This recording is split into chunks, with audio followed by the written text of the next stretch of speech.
Só me avisa quando o professor está aqui. Sim. Tá? Sim, eu te aviso aqui qualquer coisa. Bom, boa tarde a todos. Uma segunda-feira de colóquio de nosso programa de pós-graduação em Engenharia Física. Hoje tenho o prazer de apresentar a vocês a doutora Francisca Araújo, que tem o título de sua palestra, como vocês podem estar observando, Materiais Fotoativos para Remediação Ambiental. E para que conheçam um pouco sobre a trajetória de Fran, o primeiro que queria lhe comentar é que Fran hoje faz parte do programa de pós-graduação em Engenharia Física da UAXA. Ela tem bolsa de pós-doutorado de BFP da FACEP e trabalha junto comigo e os demais meninos do programa de pós-graduação da nossa equipe. Fran, como carinhosamente todos conhecemos, conheço ela desde que cheguei a Teresina como professor visitante.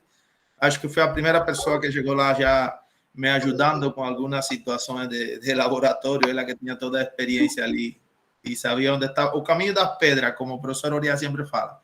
Era ela que conhecia ali. Então, Fran possui graduação em licenciatura plena em Química pela Universidade Estadual de Piauí, tem especialização em biocombustíveis e novas tecnologias renováveis, também pelo Instituto Federal de Educação e Tecnologia de Piauí, tem mestrado em Ciência de Materiais pela Universidade Federal de Piauí e o doutorado também nesse mesmo programa de Ciência e Engenharia dos Materiais. Um detalhe importante, e mais na frente iria falar por quê, e Fran coloca aqui, é que ela passou esse doutorado a maioria do tempo, 36 meses sem bolsa, não? Então, a gente sabe o difícil que é fazer o mestrado sem bolsa e ter que lidiar entre trabalho e mestrado. Ela tem experiência na parte de fotossensibilização de matrizes poliméricas por corante, fotoestabilidade de biopolímeros y crecimiento de óxidos en polisacarídeos naturales para aplicación en sistemas de fotocatálisis. También tiene experiencia en área de biomateriales, posee experiencia en obtención de filamentos y compósitos para impresión 3D. Bom, como falei, ela hoje é bolsista de pós-doutorado da FACEP, daqui de nossa própria instituição, da UAXA, o que é um honor para mim hoje que a Fran esteja conosco, que possa contribuir com seu conhecimento.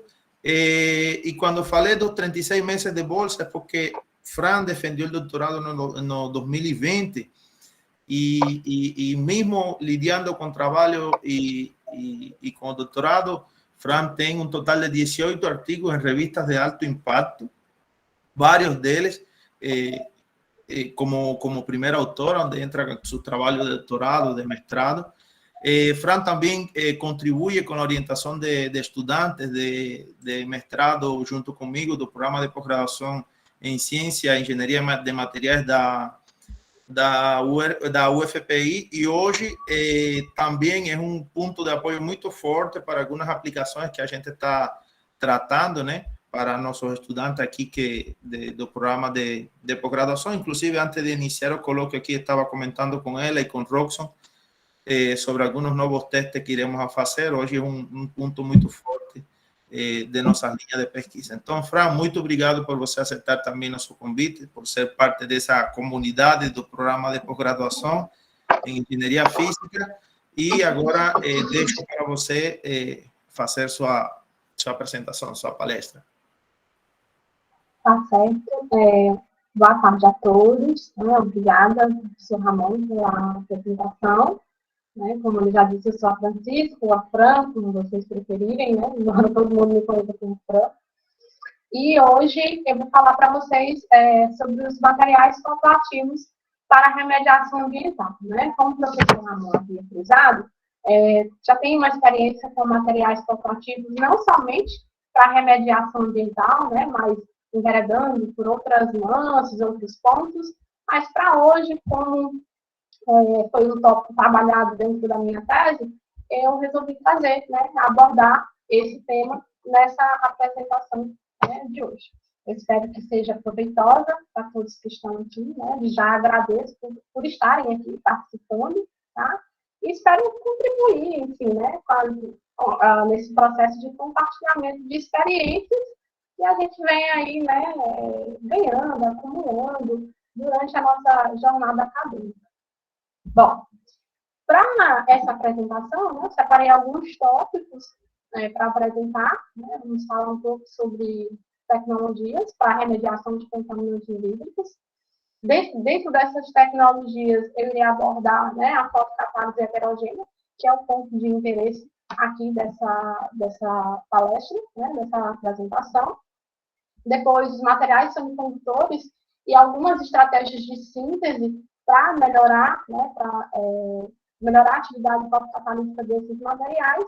E, por fim, alguns trabalhos de alguns materiais que foram desenvolvidos e tiveram como foco, né, a aplicação em sistemas fotocatalíticos. Bom, quando a gente fala de remediação ambiental, a gente, né, remete ao tema de poluição ambiental.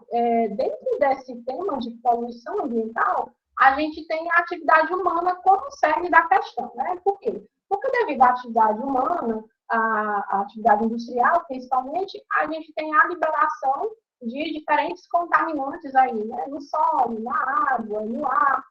E isso a gente consegue entender, né, baseado a partir de uma perspectiva histórica, né? Desde a Revolução Industrial, que começou a surgir a intensificação da atividade industrial e, consequentemente, a liberação desses resíduos, tá, no meio ambiente. Associado a isso, a gente tem também o crescimento populacional, né, o aumento da expectativa de vida dessa população e uma gestão que é ineficiente desses resíduos que são gerados. Então, tudo isso, né, colabora para um despejo inadequado de contaminantes. Okay? Esses contaminantes, né, prejudicam o ecossistema no geral, como um todo, né, trazem riscos à saúde humana, até porque muitos deles são mutagênicos e têm um elevado potencial carcinogênico. Daí a necessidade, né, de se investigar ou de se desenvolver novos materiais ou outros materiais que venham atuar na remediação, né, na remoção desses poluentes do meio ambiente. Bom, é o seguinte, a gente sabe hoje, né, que a purificação de água é um tema desafiador, né? Na nossa sociedade pós-moderna, então, falar em purificação de água também é falar de qualidade de vida. Inclusive, esse tema vem sendo alvo de debate até mesmo em reuniões e conferências ambientais, né? Para quem não sabe, a distribuição de água potável ela está lá associada como um dos objetivos de desenvolvimento, né, dos objetivos para o desenvolvimento sustentável, que foi proposto na Agenda 2030 da ONU. Então, nesse sentido, tá, existem inúmeras tentativas de atuar na remediação, na remoção dos mais diferentes poluentes que conseguem, né, alcançar os corpos d'água. Esses poluentes, na maioria das vezes, são oriundos, né, do esgoto doméstico. Aqui a gente pode destacar principalmente o papel dos fármacos. Nesse momento agora que a gente vive de pandemia, do consumo excessivo de fármaco, e a gente sabe que esses fármacos, essas drogas, não são totalmente metabolizadas no corpo, e elas são lançadas, né, pelo esgoto doméstico e alcançam os corpos d'água. As cargas industriais, né, onde a gente destaca principalmente aqui os corantes, a indústria têxtil tem uma parcela de contribuição para a contaminação dos recursos hídricos, devido à liberação ou despejo de corantes que muitas vezes não atingem a fibra do tecido e que são dispensados lá nos efluentes têxteis. Além disso, a gente tem também os contaminantes que são oriundos da atividade agrícola. Aqui um destaque, né, para a utilização de herbicidas. Esses herbicidas alcançam o solo e depois, né, com o processo de lavagem, ou por conta da chuva, ou até mesmo por conta da irrigação, esses herbicidas, esses pesticidas, alcançam os lençóis freáticos e representam um sério risco, né, para todo o ecossistema. Para quem não sabe, os herbicidas, os pesticidas, são considerados como um dos poluentes orgânicos mais resistentes.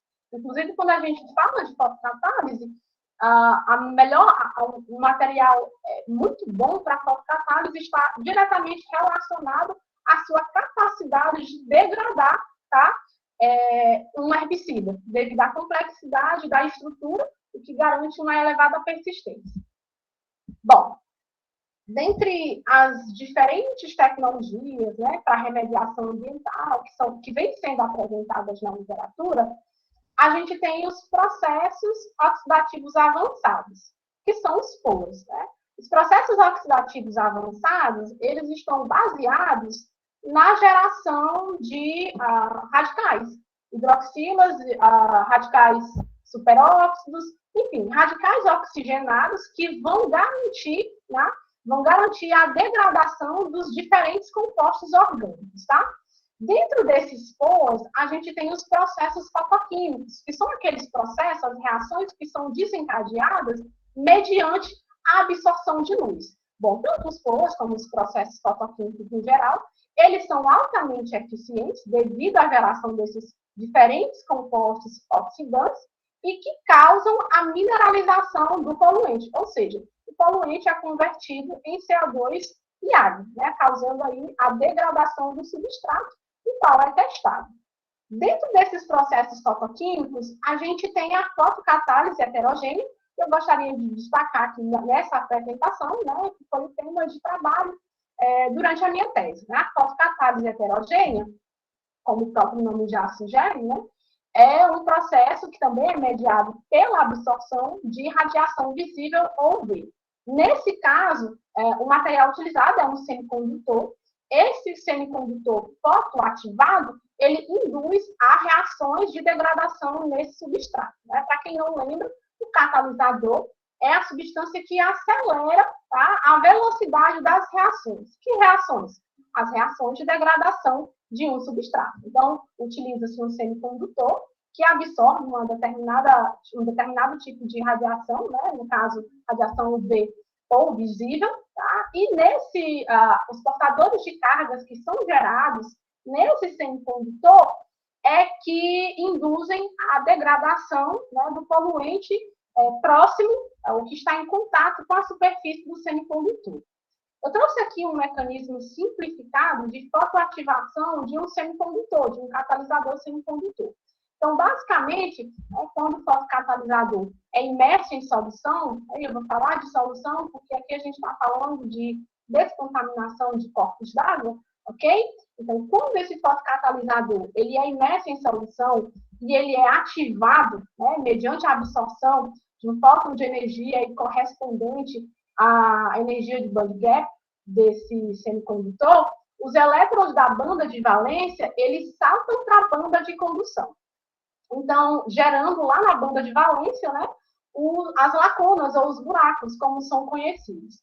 Esses portadores de carga, eles migram para a superfície do semicondutor e ali são estabelecidas reações de oxidação e redução.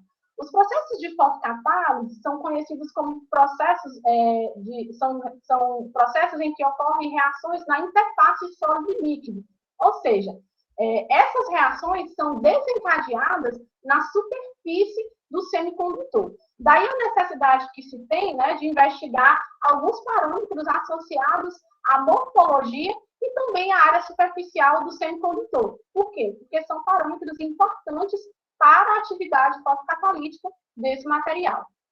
Uma vez gerado esses portadores de carga que migram para a superfície, eles vão formar diferentes compostos, né, oxigenados, radicais oxigenados, que vão causar a oxidação desse contaminante que está em contato com esse fotocatalisador, né, promovendo, então, a degradação desse substrato. Quando esse substrato é um corante, essa degradação é perceptível devido à mudança de coloração. Né? O composto é colorido, depois de ser submetido à irradiação na presença de um fotocatalisador, ele vai perdendo a coloração. Isso é um possível indicativo da degradação desse corante. Tá? E nisso, depois dessa degradação, a gente tem aí a mineralização desses poluentes, uma possível mineralização, no caso aqui, do corante. Bom, Como eu disse, as reações são desenvolvidas na interface sólido e líquido. Uma vez que esses portadores de carga são formados e migram para a superfície, eles reagem com moléculas que se encontram absorvidas na superfície do semicondutor. Então, no caso aqui do... Deixa eu só colocar um ponteiro. Então, no caso aqui do buraco ou da lacuna que é gerada, né, esse buraco ele pode reagir com moléculas de água absorvida, né, promovendo reações de oxidação e levando à formação desses radicais hidroxilas. Por outro lado, na banda de condução, esses elétrons, né, que foram fotogerados lá na banda de condução, eles vão interagir com o oxigênio molecular dissolvido na superfície do catalisador e vão promover as reações de redução, levando também à formação dos radicais hidroxila. Esse mecanismo aqui, em que os radicais hidroxila são produzidos a partir das diferentes reações de redução que ocorrem do elétron, né, da interação do elétron com o oxigênio, é dito como mecanismo indireto, enquanto a reação direta do buraco ou da lacuna com a molécula de água, levando à formação desses radicais hidroxilos, é tido como mecanismo direto. Bom, uma vez gerados esses radicais hidroxilas, que têm uma elevada capacidade de oxidar as mais diferentes moléculas orgânicas, a gente vai ter aí a oxidação desse poluente, dessa molécula orgânica, entra-se num processo chamado autocatalítico, em que a molécula ela fica mais suscetível à quebra, e a formação desses fotoprodutos, com possibilidade aí de mineralização desse poluente, algo que está sendo degradado. Dentro dos ensaios fotocatalíticos, a gente pode realizar um estudo de investigação a partir da variação de diferentes parâmetros. A gente utiliza o fotocatalisador e contaminante e tende a pensar que somente esses dois são suficientes. Alguma variação é muito importante para o ensaio fotocatalítico. Mas, na verdade, existem inúmeros outros fatores que podem aí estar diretamente relacionados à atividade fotocatalítica e que, portanto, né, podem ser monitorados, né, para poder investigar de fato, para poder realizar de fato um ensaio fotocatalítico o mais completo possível. Então, dentro dessa temática, né, a gente pode falar inicialmente do fotocatalisador, né? Aqui eu quero destacar o papel da concentração desse fotocatalisador. A princípio, de se esperar, né, pela lógica, de se esperar que aumentando a concentração do fotocatalisador, eu tenho um aumento da eficiência fotocatalítica, mas a gente já sabe que para alguns materiais essa ordem nem sempre, né, é cumprida, sendo, na verdade, que para alguns tipos de materiais, dependendo do material, né, a gente tem uma eficiência fotocatalítica em menores concentrações de material. Além disso, a gente tem também a influência do dopante, se tratando de semicondutores que são dopados com metais ou a metais. Existem, de fato, alguns dopantes que prejudicam, né, que interferem negativamente na fotocatálise. Daí a necessidade de se estabelecer estudos a respeito, né, da concentração ideal do fotocatalisador e também da natureza e concentração desse dopante. Mais à frente a gente vai ver um estudo preliminar que está sendo realizado, que aborda essa questão da concentração do fotocatalisador e também da influência do dopante. Além disso, a gente tem também, como um dos parâmetros a serem investigados nos ensaios fotocatalíticos, a temperatura, né? A temperatura, a gente sabe que a temperatura é a estação térmica das moléculas, e quando eu estou falando de reações químicas, quando eu aumento a velocidade, a estação térmica dessas moléculas, eu aumento também a cinética, né, de colisão, a velocidade de colisão das moléculas envolvidas. Então, normalmente, a gente fixa a temperatura durante os ensaios fotocatalíticos, mas também é possível, né, fazer um estudo em função da variação de temperatura, né, de como essa temperatura influencia na cinética de degradação de um poluente.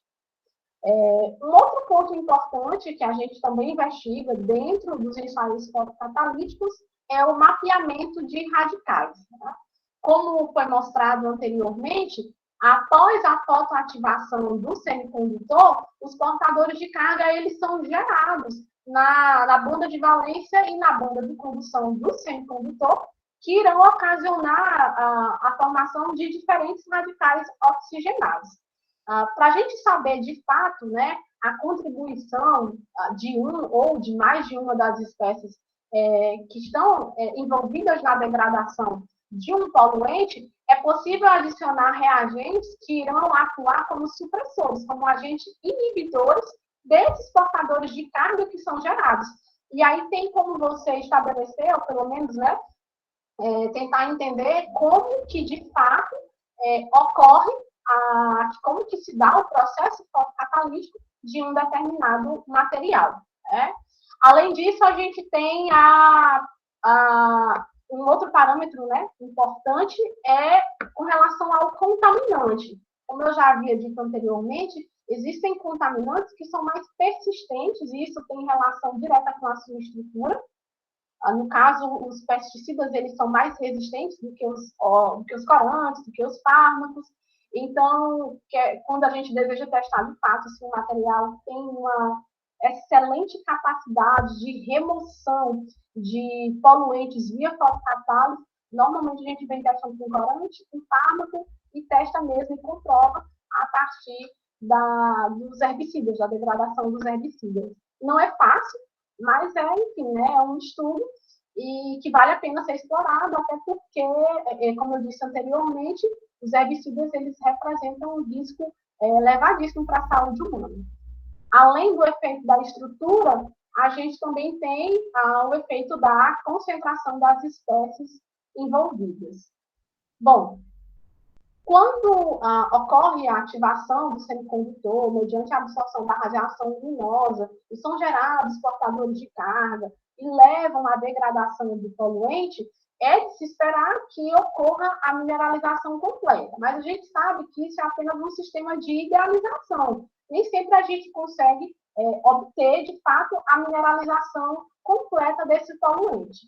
E, em particular, no caso dos corantes, a gente ainda tem um detalhe muito importante. No caso, alguns fotoprodutos que são gerados durante a fotocatálise, eles podem ser muito mais tóxicos do que o próprio corante, do que o próprio poluente de partida. Daí a necessidade de você, se não consegue mapear os fotoprodutos que são gerados, realizar alguma análise para identificar a toxicidade desses fotoprodutos oriundos dos testes de fotocatálise. Aqui eu abro um parêntese, tá, para a utilização dos testes de ecotoxicidade usando o microcrustáceo Artemia salina. Esses microcrustáceos, eles apresentam uma elevada sensibilidade a contaminantes, o que significa dizer que se um contaminante estiver presente no meio, ainda que em pequenas concentrações, isso vai causar a mortalidade dessas espécies. E aí você vai ter, né, como comprovado, a toxicidade desse resíduo que foi gerado, né, ou melhor, não é nem desse resíduo, mas dessa substância, dessa solução que foi irradiada, né, e que você vai submeter a um teste de toxicidade. É uma forma complementar de você atestar a eficiência de um determinado material em ensaios fotocatalíticos. Além disso, a gente também tem os testes de estabilidade. Esses testes de estabilidade são interessantes quando a gente pensa na reciclabilidade desse material semicondutor. Isso encontra aplicação principalmente no setor industrial, em que a gente sabe que as perdas não são admitidas. Então, você tem a recuperação e reutilização desse semicondutor em diferentes ciclos conceptivos, né? O que implica também uma minimização de custos associados à produção desse semicondutor e também a utilização, a possibilidade de reutilizar, de reciclar esse material fotoativo que foi utilizado aí em ensaios fotocatalíticos. Bom, dentre os diferentes materiais semicondutores com aplicações fotocatalíticas que são listadas na literatura, A gente tem, né, os sulfetos de zinco, os tungstato, sulfeto de cádmio, e a gente tem os materiais de referência, né, que muita gente já conhece, que é o dióxido de titânio e o óxido de zinco. Bom, esse dióxido de titânio e esse óxido de zinco, eles apresentam como vantagem, né, elevada estabilidade. Além disso, são materiais considerados de baixo custo, eles são bastante utilizados na indústria farmacêutica e também na indústria cosmética, porque eles possuem atividade antimicrobiana, e são materiais considerados atóxicos. Como desvantagem desses materiais, a gente tem o elevado band gap desses materiais. Quando eu digo elevado, quer dizer que esses materiais são ativados apenas mediante a absorção de radiação UV. Então, se a gente pensar em testes fotocatalíticos em condições de fotoativação, né, solar, mediante a absorção da radiação solar, a gente não vai ter uma boa eficiência desses materiais. Além disso, a gente tem também como desvantagem a rápida recombinação dos portadores de carga, do par elétron-buraco, que é formado durante, né, a absorção de radiação. E, por fim, a dificuldade de separação sólido-líquido na suspensão que é irradiada. Então, baseado nessas dificuldades que a gente já conhece, que a literatura já relata, e que a gente na prática também constata, tá? As pesquisas vêm sendo no sentido de contornar, né, de melhorar a síntese, de otimizar a síntese, para que as propriedades finais, né, como energia de band gap, a recombinação do par elétron-buraco e também o processo de separação sólido-líquido, seja facilitado. Eu trouxe aqui algumas estratégias de síntese que já são utilizadas e que têm como foco final a aplicação em sistemas fotocatalíticos. Então, a primeira estratégia de síntese aqui que eu gostaria de mostrar, eu acredito que muitos já conhecem ou já ouviram falar, são os processos de dopagem. Esses processos de dopagem consistem de você adicionar, né, um átomo metálico ou não metálico na estrutura do semicondutor. Adicionando esses dopantes na estrutura do semicondutor, você tem a geração de níveis, a formação de níveis intermediários nessa região dessa zona proibida, entre a banda de valência e a banda de condução. A geração desses níveis intermediários é importante porque eles atuam como centro que capturam esses portadores de carga, deixando eles ativos por muito mais tempo. Ou seja, esses níveis intermediários, eles podem, de alguma forma, atuar como dificultando a recombinação do par elétron-buraco e, assim, aumentando a efetividade fotocatalítica desse material. Então, a gente tem aí esses níveis intermediários afetando também as propriedades ópticas, e devido à criação e surgimento desses níveis intermediários, é possível um abaixamento do gap de energia, o que já nos pode dar uma possibilidade de aplicação utilizando radiação visível, e, consequentemente, a gente tem aumento aí, né, pode ter o aumento do desempenho da performance fotocatalítica. Uma outra estratégia de síntese também adotada é a utilização de suportes fotocatalíticos. Esses suportes são materiais que atuam como bases, né, para imobilizar esse semicondutor. Como foi dito anteriormente, essa suspensão que é formada durante o processo fotocatalítico, ela é de difícil separação. E a gente tem associado a isso a perda de material. Mesmo sendo realizada a centrifugação, mesmo sendo realizada a filtração, a gente ainda consegue ver dificuldades de recuperar completamente esses materiais. E isso está diretamente atrelado à diminuição da eficiência do fotocatalisador. E aqui, a gente nem está falando do processo de envenenamento do catalisador, mas sim de uma diminuição da massa recuperada, o que não vai ter a mesma, não pode ter a mesma eficiência fotocatalítica, né, como observado em ciclos anteriores.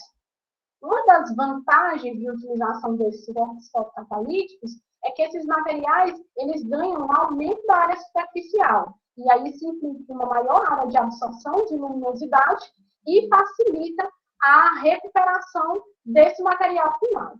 São exemplos de suportes às argilas, que são materiais naturais, facilmente encontrados e de baixo custo, e que servem, né, que alguns resultados têm mostrado como sendo materiais eficientes para a imobilização desse suporte e a fotoativação mediante a absorção de radiação UV ou visível, a depender das propriedades em si do semicondutor.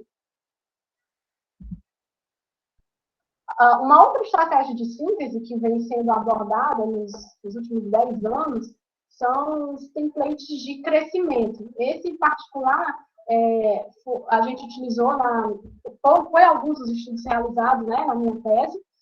Esses templates de crescimento, eles agem, né, como direcionadores de crescimento, além de controlar também o crescimento do semicondutor, mais especificamente dos óxidos, porque eu trabalhei diretamente com o TiO2 e com o ZNO. Como exemplo de templates de crescimento, a gente tem as diferentes matrizes carbonáceas.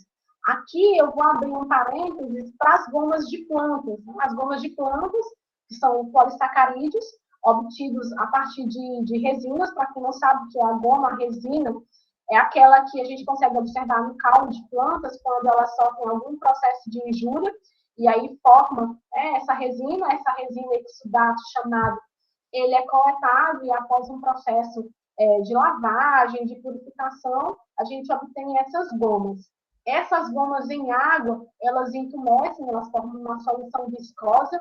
Esses hidrocoloides formados, que são utilizados na síntese do óxido, no caso, né, do semicondutor. Essas gomas, elas apresentam diferentes sítios reativos na sua estrutura química orgânica, e isso leva a uma interação diferenciada com a superfície do material, do óxido, atuando diretamente no crescimento e até mesmo no controle de tamanho dessas partículas. Os estudos têm mostrado que a utilização de gomas, ou enfim, de outras matrizes carbonáceas, durante a síntese desses óxidos, tem levado, né, a diferenças, a alterações nas propriedades ópticas, na área superficial e também na morfologia desses semicondutores. Lembrando que as propriedades ópticas, a área superficial e a morfologia são importantes parâmetros para a fotocatálise. Daí a necessidade de se investigar os mais diferentes templates de crescimento na síntese desses óxidos, de forma a obter um material, quem sabe, com propriedades fotocatalíticas mais diferenciadas, que é o que a gente vai ver mais adiante. Bom, eu trago aqui nesse tópico 4 algumas dessas abordagens, dessas estratégias de síntese para obtenção de materiais com propriedades fotocatalíticas, no qual eu destaco primeiro aqui a utilização da palidosquita e também de uma argila sintética, que foram utilizadas como suporte de mobilização do dióxido de titânio. Esses materiais foram obtidos via sol-gel. Essa argila palidosquita é de cunho fibroso, de hábito fibroso, então a gente consegue perceber aqui nessas imagens de neve a deposição das nanopartículas de TiO2 nessas fibras de palidosquita, comprovando que, de fato, essas argilas elas atuam como suportes imobilizadores ou imobilizantes desses óxidos. Bom, esses materiais, diferentes materiais, foram testados, foram verificados com relação à eficiência fotocatalítica. No caso, esses materiais foram testados para a remoção do corante eosina Y, ou eosina amarela, no qual foi identificada uma capacidade de remoção elevadíssima para alguns desses materiais. No caso do TiO2 sintetizado na presença do LDH, que é a argila sintética, foi observado um aumento em uma eficiência fotocatalítica de 100%. E para aqueles que contêm palidosquita, né, a combinação de palidosquita e LDH, tem aí uma eficiência próxima a 75%, comprovando que esses materiais são, de fato, eficientes ou são capazes de remover, no caso, o substrato que foi testado, que foi o corante eosina Y. Nesse outro trabalho, a gente tem a imobilização do óxido de zircônio em palibosquita.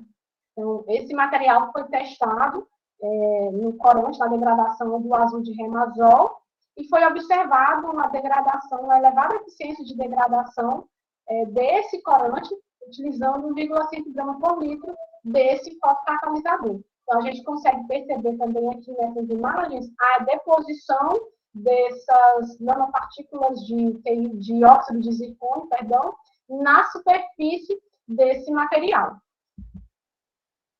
Nesse outro trabalho, a gente já traz a abordagem do uso de gomas como templates ou direcionadores de crescimento do ZNO. Nesse caso, foram utilizadas duas gomas comerciais, a goma caraia e a goma arábica. A goma caraia ela tem uma estrutura semelhante à goma do xixá. O xixazeiro é uma planta típica da região Nordeste, encontrada principalmente no Maranhão. E a goma arábica, que tem uma estrutura química semelhante à goma do cajueiro, que já é o cajueiro é uma planta bastante abundante aqui na região Nordeste, além do Rio Grande do Norte, do Piauí, do Ceará também a gente tem, encontra com facilidade essa espécie. Então, os óxidos, né, os precursores metálicos foram adicionados a essas soluções contendo goma, e depois foram calcinados a 400 graus Celsius, no qual foi observada aí a formação, a obtenção de nanoestruturas cristalinas de ZNO. Foi interessante observar que tanto para a goma caraia como para a goma arábica, a gente teve a formação de estruturas esponjosas, e essas estruturas esponjosas, elas eram formadas por muitas nanopartículas aglomeradas. Analisando as propriedades ópticas desses materiais, a gente identificou um band gap de 2,95, 2,98, sugerindo que esses materiais poderiam ter uma fotoatividade quando estimuladas com a radiação visível. Além disso, a gente também conseguiu identificar diferentes defeitos estruturais associados aí a esses NO, aos diferentes NO obtidos com as gomas caraia e arábica. Como esses materiais tiveram band gap abaixo de 3, ali puxando para a região do visível, os testes foram conduzidos em sistema de radiação visível. Então, a gente utilizou uma lâmpada comercial, uma lâmpada comum dessas, que se utiliza em iluminação pública. A gente colocou uma solução de corante azul de metileno, esse foi o poluente modelo utilizado no teste, e depois de 120 minutos, a gente conseguiu observar uma eficiência acima de 80% utilizando luz visível. Além disso, esses materiais também apresentaram uma excelente capacidade de reuso, sendo observada a manutenção dessa atividade fotocatalítica mesmo depois do terceiro ciclo de uso desses materiais. Em testes de artêmia salina, a gente também conseguiu observar que as soluções irradiadas não apresentavam nenhuma toxicidade, comprovando assim a efetividade da atividade fotocatalítica dos materiais que foram obtidos. Lá nos testes de inibidores, a gente conseguiu identificar que os radicais OH, os radicais hidroxila, eram as principais espécies envolvidas na degradação desses ZNO. Em um outro estudo, ainda considerando os ZNO e essas gomas arábicas e caraia, que renderam muito para a gente modificou alguns parâmetros de síntese. Nesse caso, a gente modificou o pH de síntese. Alcalinizando esse meio, a gente observou a formação de nanoestruturas tridimensionais, as nanoflores, e essas nanoflores, apresentaram diferenças nas suas morfologias, o que a gente associou diretamente à estrutura das gomas que foram utilizadas. Nesse caso, o material obtido na presença de goma caraia apresentou um menor tamanho, elas têm partículas menores do que as partículas que foram obtidas na presença de goma arábica. Esse controle de tamanho está diretamente relacionado à presença de diferentes grupos urônicos que estão presentes nessa goma caraia e que aderem mais facilmente à superfície do ZNO facilitando assim o controle de crescimento, né, dessas nanoestruturas. Assim como no caso anterior, os materiais também mostraram uma energia de band gap mais deslocada para a região do visível. No caso do KGZNO, a gente observou um band gap de 2,76 eV, sugerindo que os materiais poderiam ter atividade fotocatalítica no visível. E, de fato, nós realizamos esses testes utilizando uma lâmpada comercial, com temperatura controlada, e utilizando também o corante azul de metileno, que é considerado um poluente modelo. A gente viu que depois de 120 minutos, o material conseguiu, foi possível alcançar uma degradação de cerca de 77% do corante utilizado. E essa solução irradiada com o KGZNO também não mostrou toxicidade em artêmia salina, tendo em vista que as artêmias salinas permaneceram vivas, mesmo após 48 horas de contato com essa solução irradiada. Nos testes usando diferentes inibidores, a gente percebeu que, ao se utilizar um sequestrador de radicais OH, que é o isopropanol, ocorreu uma diminuição acentuada da degradação desse corante, sugerindo que os radicais OH, de fato, estavam diretamente relacionados, são as principais espécies envolvidas nesse processo de oxidação do corante azul de metileno, promovendo, assim, a degradação ou a forte descoloração desse corante à medida que a solução era irradiada. Bom, a gente também testou essas gomas com o dióxido de titânio, nós exploramos de todas as formas o uso dessas gomas, e a gente sintetizou micropartículas de TiO2, dióxido de titânio, usando essas gomas, utilizando o método Sol-Gel, e a gente conseguiu observar que, após a síntese, esses materiais apresentavam uma elevada área superficial, que é incomum, inclusive, para o próprio dióxido de titânio, que alguns consideram como material de baixa área superficial. Aumentando a área superficial do material, você tem um aumento da disponibilidade de sítios de interação do poluente com o semicondutor, e isso pode ocasionar, de alguma forma, pode ocasionar um aumento da performance fotocatalítica. A gente observou que, após 120 minutos de reação, tinha uma remoção aí de mais de 90% desse corante, tanto para os sistemas contendo goma arábica, como para os sistemas que foram sintetizados com goma caraia. A maior efetividade fotocatalítica foi encontrada para o sistema contendo goma arábica, e a gente fez uma associação com o processo de recombinação do paraeletroburaco, uma vez que a gente viu que houve uma diminuição da intensidade da banda associada a essas transições do elétron da banda de valência para a banda de condução. Esses materiais apresentaram capacidade de serem reutilizados consecutivamente por até 3 ciclos, demonstrando, assim, a sua suscetibilidade à reciclabilidade. E os testes também de artêmia salina, indicando aí que os fotoprodutos gerados durante esses ensaios fotocatalíticos, após esses ensaios fotocatalíticos, não representavam nenhum risco, não apresentavam toxicidade apreciável. Para finalizar, né, dentro ainda dessa temática de otimização ou de estratégias de síntese, a gente tem alguns trabalhos em andamento, que são materiais dopados para fotocatálise. Aqui a gente não vai destrinchar, porque são materiais que estão ainda, alguns estão sob submissão, outros estão ainda finalizados, então é mais para vocês entenderem como que a gente tem feito também nessa área de dopagem. Recentemente a gente tem submetido um trabalho utilizando um ZNO codopado com série níquel. Essas nanoestruturas tridimensionais apresentaram atividade fotocatalítica na presença de corante.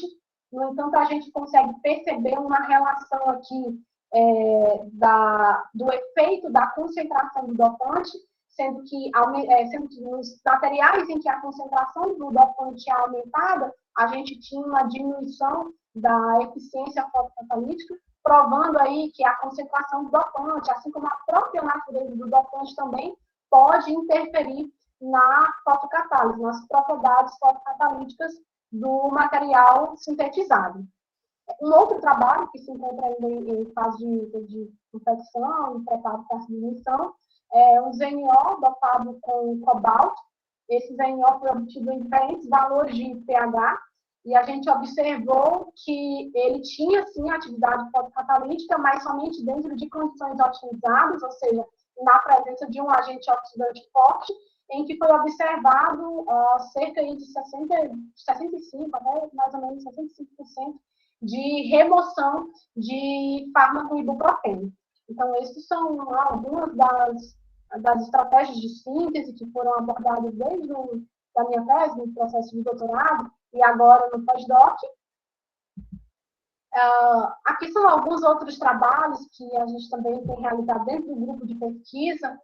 Aqui a gente tem a hidroxiapatita, que é um fosfato de cálcio. Essa hidroxiapatita foi dopada com galho, e esse material foi testado na remoção de corante, onde foi possível observar uma elevada eficiência de remoção desse corante mediante radiação UV. Aqui a gente tem um TiO2 que foi imobilizado em sepiolita, que é uma outra argila fibrosa, e que demonstrou também eficiência fotocatalítica na remoção de corante de eosina. Esse outro trabalho aqui, a gente tem o ZNO suportado em palidosquita, mas aqui como um diferencial.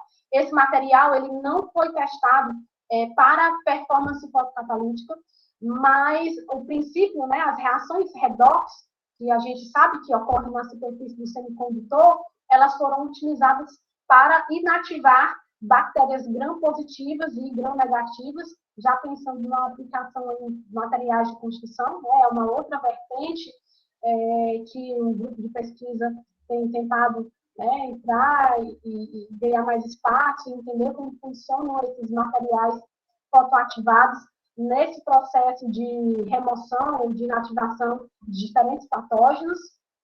E, por fim, a síntese de um ZNO suportado em argila, no caso, uma aloisita, para a remoção de ciprofloxacina, que é um antibiótico bastante utilizado, que também está aí na classe dos poluentes emergentes, representando um risco à saúde humana.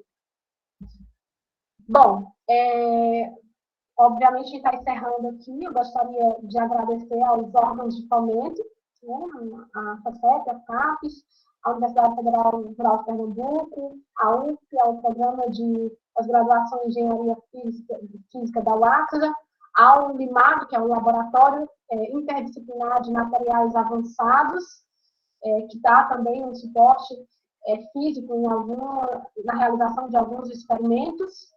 Agradecer ao meu supervisor, o professor Ramon Raúda, a professora doutora Joyce Sashima, que foi a minha orientadora de doutorado, e ao professor Edson Cavalcante, que é colaborador do nosso grupo e tem auxiliado a gente em diversos trabalhos. É isso, mas muito obrigada pela atenção de vocês. Eu aqui o meu contato e eu estou à disposição. Muito obrigado a você, Fran. Parabéns, muito boa apresentação. Eu acho que foi maravilhoso. E aqui deve ter alguns colegas com perguntas aí, não é, Roxon, Mayara? Adriano, até Adriano que está aqui fora de... Adriano fugiu da fotocatálise. O professor Uriah tem uma pergunta aí, com certeza. Está desligado o microfone.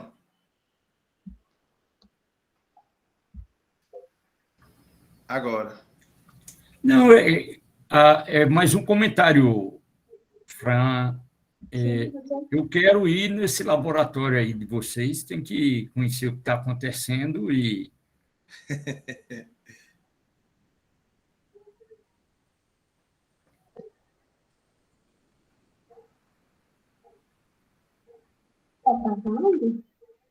Então, ô Fran, boa tarde, primeiramente. Eu acho que travou aí a palavra do professor.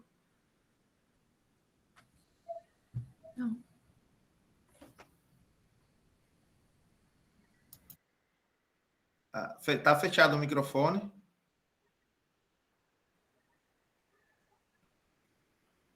Eu acho que foi esse comentário mesmo. Ele falou que está curioso mesmo por conhecer o que a gente está fazendo. Então, vamos dar a palavra aqui. Roxon estava falando, Roxon? Eu acho que o Albert tinha levantado a mão primeiro. Sim, Albert está aqui com a mão. Albert, pode falar. Obrigado, Ramon. Fran, obrigado aí pela apresentação. Eu não tenho muita experiência, Fran, na parte de óxido de zinco, mas eu venho trabalhando em algumas aplicações com partículas de óxido de titânio. Obviamente, a aplicação é totalmente diferente daquelas que você realiza, né? A gente faz trabalhos em ótica, certo? Mas estuda as propriedades ópticas dele. Nesse caso, vocês, para essas aplicações que vocês realizam de fotocatálise, vocês trabalham com esse TiO2, eu não sei se eu perdi essa informação, com fase, uma amorfa, você está em uma fase tipo anatase, rutila? Então, professor, a gente fez aquele teste preliminar com uma temperatura baixa de calcinação, mas a gente tem outros trabalhos em andamento utilizando a fase anatásica, porque ela é que é ativa na região do UV. A gente tem outros trabalhos em continuidade, inclusive um trabalho assim, já produzido, utilizando essas mesmas gomas, mas fazendo um estudo de variação de temperatura de calcinação, para ver como que essas gomas podem interferir no crescimento dela e também nas propriedades finais dos óxidos. Certo, é porque essa fase anatase, ele tem uma boa formação de excitons aí na superfície da partícula, né, ou do filme, no caso, que isso pode levar a uma eficiência grande na parte de fotocatálise, né. Então, eu acho que seria interessante, eu acho que inclusive é maior ainda que a fase de rutila, a fase anatase, né, é bem interessante para esse tipo de aplicações. Aí, outra pergunta também, nas fases com que a gente trabalha, a face anatácea ou rutila, eles têm uma estabilidade coloidal bem menor que quando a gente trabalha com nanopartículas, né, que elas têm em torno de 200 até 400 nanômetros, que quando elas são amorfas. Vocês sofrem com algum problema sobre a estabilidade? Não a estabilidade coloidal, na verdade, né? Ou seja, a amostra fica precipitando para você, se isso atrapalha no teste que você realiza de fotocatálise? Não, a gente parte de uma metodologia já trabalhada no grupo, né, um processo de envelhecimento de 24 horas. A gente sabe que o processo de envelhecimento do sol gel vai interferir diretamente nas propriedades do TiO2. Mas como a gente já conhece essas condições otimizadas, as sínteses que a gente conduz para o TiO2 é sempre considerando esse prazo de envelhecimento já determinado, de 24 horas. E a gente consegue obter soluções estáveis, o material também, né, já de se esperar, na fase tem elevada estabilidade termodinâmica, temperatura ambiente. Certo. Quais são as concentrações, mais ou menos, que vocês trabalham? A concentração de partículas? Entendi. Mas onde Albert? Na fotocatálise ou no processo de síntese? Na fotocatálise, na aplicação mesmo. Na aplicação. Então, professor, a gente parte da concentração de 0,5 gramas por litro de material, mas para alguns materiais, a gente tem visto uma diferença na atividade fotocatalítica quando você aumenta e também quando você diminui essa concentração. A gente tem um trabalho recente agora, que a gente está terminando, né, com o professor Ramon, de um aluno que ele sintetizou diferentes NOs, por exemplo, o mesmo caso se aplica ao TiO2. E ao invés de obter uma atividade fotocatalítica em elevada concentração, por exemplo, 1 grama por litro, 1,5 grama por litro, ele conseguia ter uma melhor resposta fotocatalítica utilizando 0,25 gramas por litro. Certo, certo. Porque esse sempre vai depender muito, não? De material para material, o método do corante, ou se é fármaco. Por isso é bom fazer o estudo, não, preliminar. Isso, o efeito da concentração. Às vezes, aumentando muito a concentração, a gente tem um efeito de espalhamento de luz. E aí não consegue, a própria aglomeração do material lá que está utilizando dificulta a absorção e a efetividade, né, fotocatalítica do material. Certo, certo. E a última pergunta, Fran, desculpa aqui te encher de perguntas aqui. Tá A tudo bem. última eu vi que você tem aplicações referentes à parte de fotocatálise, né? Ou na parte de energia solar, aproveitamento da energia solar. Como é que é feito esses testes? Em simulador solar, em campo mesmo? É interessante essa pergunta, professor, porque eu tinha muita vontade de fazer os testes mesmo das condições naturais, ambientais, mas como a gente não tem o controle de temperatura, da irradiação, né, a gente não tem controle desses outros parâmetros externos que podem variar de dia para dia, então o estudo fotocatalítico nessas condições podem não ser muito proveitosos. Mas, dentro do sistema que eu estudei, com radiação visível, a gente pegou uma lâmpada comum, uma lâmpada visível dessas, que são utilizadas, né, no caso, na universidade, a gente tinha umas lâmpadas lá, que foram cedidas, lâmpadas mistas de vapor de mercúrio, e a gente utilizava essas lâmpadas como fonte de radiação visível. Recentemente foi adquirido no grupo uma lâmpada que simula mesmo um espectro solar, né? Ela vai fazer toda tanto a região visível quanto o UV. Só que assim, a gente ainda não conseguiu realizar testes com essas lâmpadas, mas a gente já tem lâmpadas nesse sentido. Certo. Obrigado, Fran. Nada do que Albert, o estudante, acho que estava aqui, não sei se saiu, Carlos Duque, que defendeu o mestrado com a professora Ana, ele fez teste de fotocatálise ZNO com prata, e ele fez teste, tanto... eu, inclusive, vi a foto dele quando ele estava fazendo. Ele montou todo o esquema lá fora no laboratório de engenharia química, com todo, sabe? Mas é o que fala Fran, aí, o que Fran falou, que o controle aí de temperatura e demais, às vezes, Ele varia muito, né? Principalmente muito, e depende da temporada também, né? Que você vai realizar aí. O Carlos está aqui, o Carlos Duque está aqui, ele pode falar, inclusive, mais sobre se quiser, que ele fez. E os melhores resultados que eu tive de fotocatálise foi exatamente usando, nesses experimentos lá no pátio, lá no parqueio, foi, Carlos? Lá no estacionamento no estacionamento do deck. Do deck lá. Eu coloquei eu fiz a simulação de todos os dopantes que eu usei, né? No período de 1 da tarde a 3 da tarde. Aí, coletando essas amostras, isso tudo no mesmo dia, justamente para não ter essa variação muito grande. E o período que eu fiz foi em outubro, que era um período que aqui normalmente a incidência solar é mais constante do que nos outros períodos. O dia normalmente é um dia totalmente ensolarado.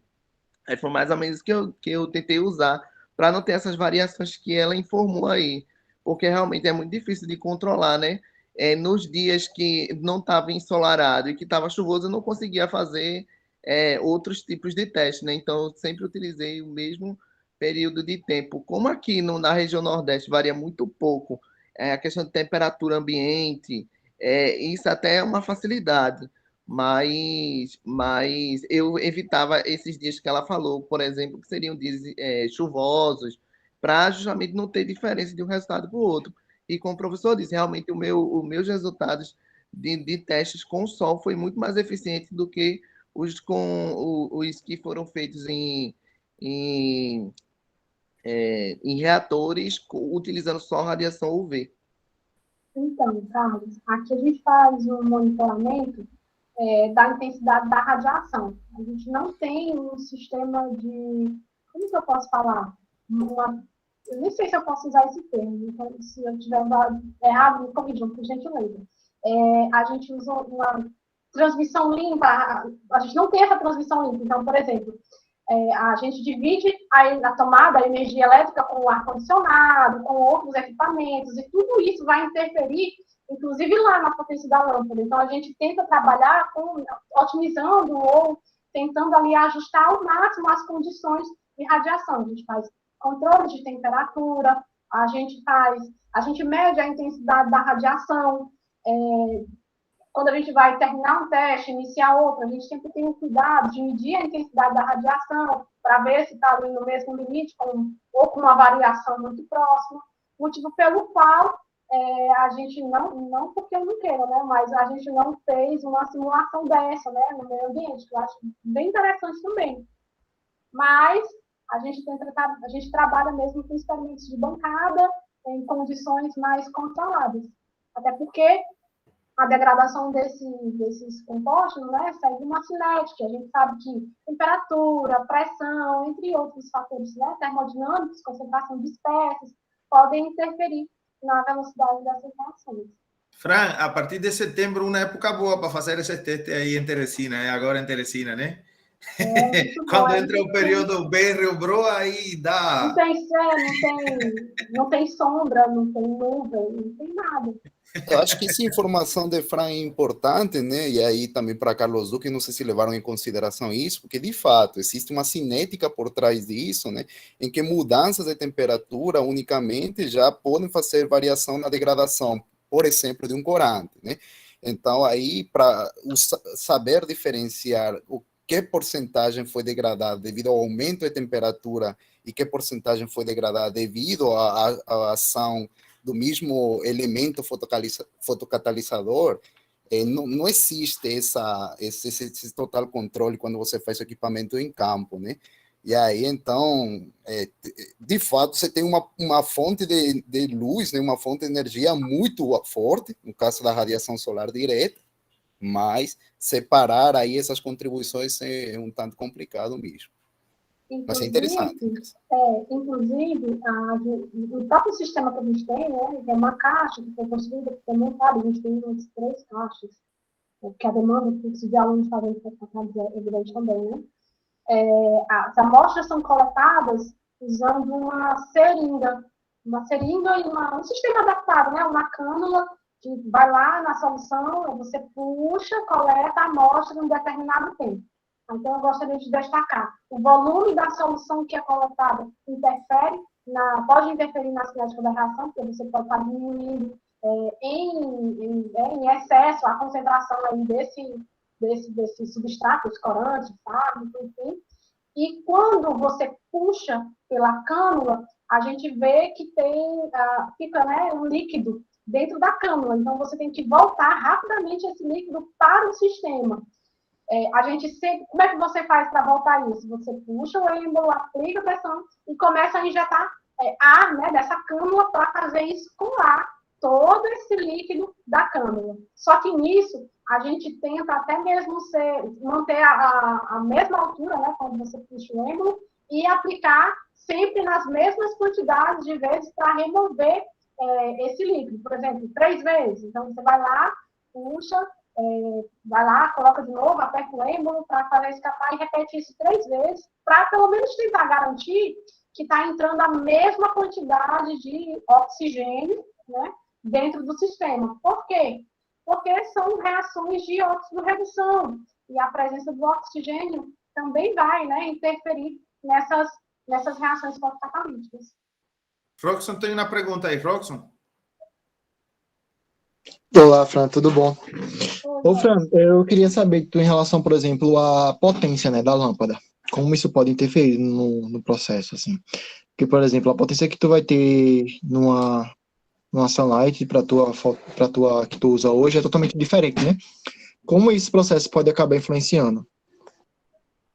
Então, a intensidade da radiação está diretamente relacionada na fotoatividade do material. Se você coloca pouca radiação, enfim, você vai ter uma performance fotocatalítica diminuída. E é pertinente você tocar nesse sistema, porque eu lembro de uma aluna que uma vez veio realizar uns testes, e ela utilizava lâmpadas, acho que de 9 watts de potência. E aqui a gente utiliza lâmpadas de 160 watts. Então, ela utilizava, nos testes dela, ela irradiava por 10 horas. E quando ela chegou no nosso sistema, ela conseguiu obter resultados muito melhores, só que em 2 horas de radiação. Então, a intensidade da radiação, efeito de íons, enfim, existem inúmeros fatores que podem aí interferir, né, na eficiência final do material. Certo, muito obrigado, viu? Parabéns pela apresentação, foi ótima, foi muito enriquecedora. Obrigada. Rafael, tem uma pergunta também. Ou dois, Olá, Fran. 3. Boa tarde, parabéns aí pela apresentação, muito legal. Pegando aí o gancho do que vocês estavam discutindo aí com o professor Albert, né? Essas, por exemplo, essas variações referentes à temperatura, para degradação do corante, vocês não utilizam aqueles simuladores solares, por exemplo? Vocês poderiam... que tem uns simuladores solares que vocês conseguem controlar bastante vários tipos de variáveis, né? Intensidade, comprimento de onda da radiação, quais são as bandas do ultravioleta que você está excitando, por exemplo, a amostra e por aí vai. Então, vocês chegaram a usar ou não, ou pretendem, para tentar separar bem o que é contribuição de fato do catalisador e o que é contribuição natural da degradação devido a incidências diferentes, incidências solares diferentes, com diferentes comprimento de onda, por exemplo, dependendo da região que você tiver, você pode ter uma contribuição de ultravioleta maior do que em outra região, por exemplo. Vocês chegaram a fazer esse teste? Não, nós não realizamos esse teste. A gente vai começar a fazer algumas adaptações do próprio sistema de radiação, né, utilizando outras fontes de lâmpada que foram adquiridas recentemente. Mas eu gostaria de ressaltar que toda vez que a gente realiza um teste fotocatalítico, a gente sempre faz o controle. O que seria esse controle? Seria irradiar a amostra, o contaminante, nas mesmas condições do sistema fotocatalítico, só que sem o catalisador, que é o que a gente chama de fotólise. Aí, de fato, a gente tem a contribuição do semicondutor que é ativado por luz, comparado somente à degradação do material, que sim, que pode ocorrer, né, mediante a absorção da radiação pela molécula, do corante ou do fármaco, e diferentes transições energéticas que podem ocorrer no estado excitado dessa molécula, ocasionando a degradação da mesma. Entendi. Beleza, parabéns novamente aí. Muito legal. E alguém mais tem alguma pergunta? Só reforçando que, bom, aí junto com o Ramon, com o pessoal aí do laboratório, vocês podem ver de oferecer aí uma disciplina, né, para os estudantes. Já tem, acho, bastante estudantes aí no grupo de vocês. E, assim, é uma demanda muito alta, né, do nosso programa, está ofertando disciplinas optativas. Então, Fran, você como oficialmente membro, colaborador do programa, você está apto a ministrar disciplina. Então, fique à vontade aí para se enxergar alguma possibilidade e colocar à disposição para divulgar entre os alunos, e tem na demanda a gente ofertar a disciplina, tá? Então, a coordenação se coloca bem à disposição aí para né, te ajudar no que for necessário aí nessa parte de ofertar alguma disciplina para o grupo de alunos aí de vocês, tá joia? Já estamos conversando sobre isso aí. Próximo semestre vamos trabalhar em função disso, Rafael. Beleza, ótimo. Mayara? Oi, Fran. Parabéns. Prazer em conhecê-la assim visualmente também, né? E parabéns pelo trabalho e pela apresentação, foi realmente muito boa. Tem uma parte que você comentou sobre a argila como suporte. Eu ainda não tinha lido, né, sobre essa vertente, e eu fiquei com dúvida. No caso, assim, a argila, ela te ajuda a retirar o semicondutor depois da questão da reação da fotocatálise, e você depois separa a argila do semicondutor para fazer a reutilização? Na verdade, assim, Mayara, você tem uma remoção facilitada, porque a granulometria, né, do material muda, você vai ter nanopartículas que estão suportadas em partículas maiores, que são os puxadinhos lá, material baseado em argila. Então, isso facilita na recuperação. Quando a gente trabalha com fotocatálise, principalmente o TiO2, que é um pouquinho mais fino, a gente vê que mesmo depois da centrifugação e mesmo depois da contração, dependendo do filtro, né, a gente consegue ver ainda algum material em suspensão. E isso implica se você vai reutilizar, por exemplo, implica em perda de material e, consequentemente, diminuição da eficiência fotocatalítica. As argilas vêm nesse sentido, tanto de aumentar a área superficial, argilas têm área superficial elevada, né, então elas imobilizam esse óxido e facilitam a captação de energia, além também de facilitar esse processo de recuperação do material. Sim. Outra dúvida sobre a questão da ecotoxicidade. Você comentou que existem algumas reações assim, fotocatalíticas que acabam gerando subprodutos que são mais tóxicos do que o poluente original. Sim. E aí, assim, a pergunta, como é que vocês fazem para rastrear essas espécies químicas? E se você já teve experiência nesse sentido, assim, de gerar subprodutos que eram mais tóxicos do que o poluente Olha, inicial? graças a Deus, eu não tive essa experiência. Mas a gente tem como monitorar, sim, os produtos gerados. A gente pode utilizar a espectrometria de massa, que é um desses trabalhos que traz um monitoramento, traz, na verdade, um mecanismo de degradação baseado nas amostras que foram coletadas em diferentes tempos de radiação, com 10, 20, 30, 50, 100 minutos, 2 horas. Então, a gente vai monitorando as espécies, os produtos que são gerados durante a quebra, e também o HPLC, que pode ser utilizado, mas como são técnicas que a gente não tem fácil acesso, então, muitas vezes, esses detalhes não são abordados, né? Não são considerados. Então, mas, no intuito de atestar os fotoprodutos, se os fotoprodutos apresentam uma toxicidade, é que a gente realiza os testes de ecotoxicidade. Que pode ser em artemissalina, tem outros testes. Esse aqui é o mais fácil, esse é mais simples, é fácil e rápido, a execução é barato e dá bons resultados. Inclusive, o pessoal que trabalha com biomaterial, né, material para aplicação em vivo, costuma utilizar os ensaios de toxicidade em artemissalina.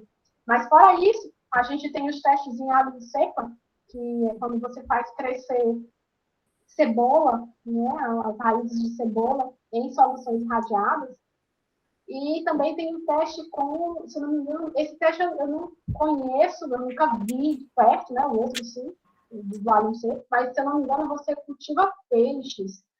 Aí eu não sei se precisa de algum parecer do comitê de ética, essa parte eu não sei direito, tá? Mas eu sei que existe sim, né, essa outra forma de você monitorar a toxicidade da solução irradiada. Entendi. É porque... não. Mas...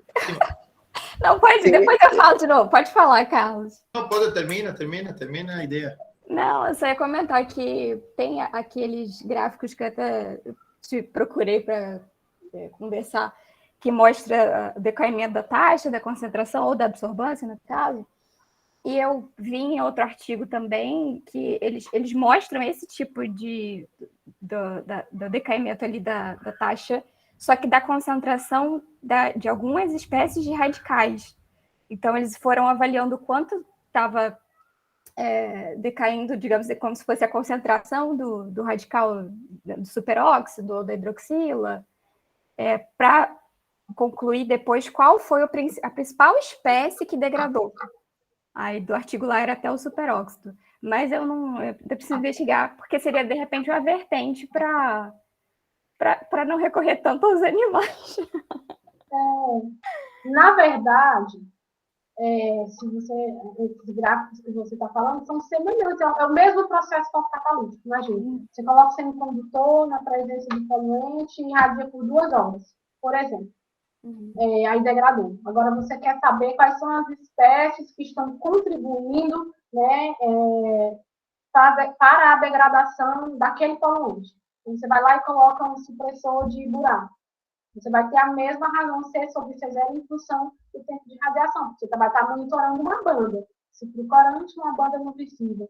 Se para fármaco, provavelmente uma banda no UV. Né? Então, se herbicida também. Então, você vai observar o decaimento dessa banda em função do tempo de radiação. Como consequência, lembrando que a lei de Lambert-Wiese estabelece uma relação entre a absorbância e a concentração das espécies dentro de determinada condição, você pode, sim, fazer, né, mostrar seus resultados em função dessa variação de absorvância ou concentração, que elas são diretamente proporcionais. Sim. Passar para o Carlos. Só falar algo, sua apresentação foi muito boa, né? Dar os parabéns aí pela apresentação que eu terminei não falando. E eu tinha uma pergunta, porque um dos pontos da sua apresentação foi bem interessante. Foi um dos pontos também que eu comentei na minha apresentação. E eu achei interessante o que você fez. Eu queria saber se você chegou a fazer essa correlação da eficiência da degradação como nanopartícula e como partículas com suporte.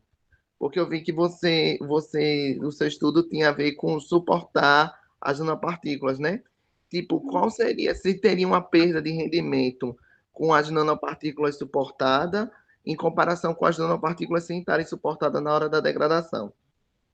Olha, assim, agora, como está aqui em 2019, eu não lembro. Mas sempre que a gente realiza um teste de fotocatálise, a gente tem o cuidado, né, de comparar com a fotólise, que é a degradação de material sozinho, né, para dispensar qualquer interferência de fotocontaminante, e também de um material comercial. Normalmente, para o PiO2, a gente usa o P25, denúncia, né, que é uma determinada proporção de anatase e rutilo. E, bom, a gente sempre testa, porque para garantir que, de fato, a estratégia dá certo. Entendi, obrigado. Nada. Eu queria só fazer mais um comentário, prometo que é o último.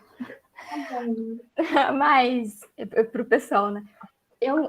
Quando eu fico vendo assim, a questão da fotocatálise e puxando mais para o lado da engenharia agora da coisa, porque a gente, às vezes, da engenharia não consegue se afastar de pensar numa aplicação ou num produto em si, mas esse estudo da fotocatálise, ele já, digamos assim, já tem algumas décadas, né? E eventualmente eu me lembro, no caso do tratamento de efluentes, em estações de tratamento de efluentes, daquelas lagoas. Eles têm as lagoas anaeróbicas, têm as lagoas de maturação, né? Ou de estabilização.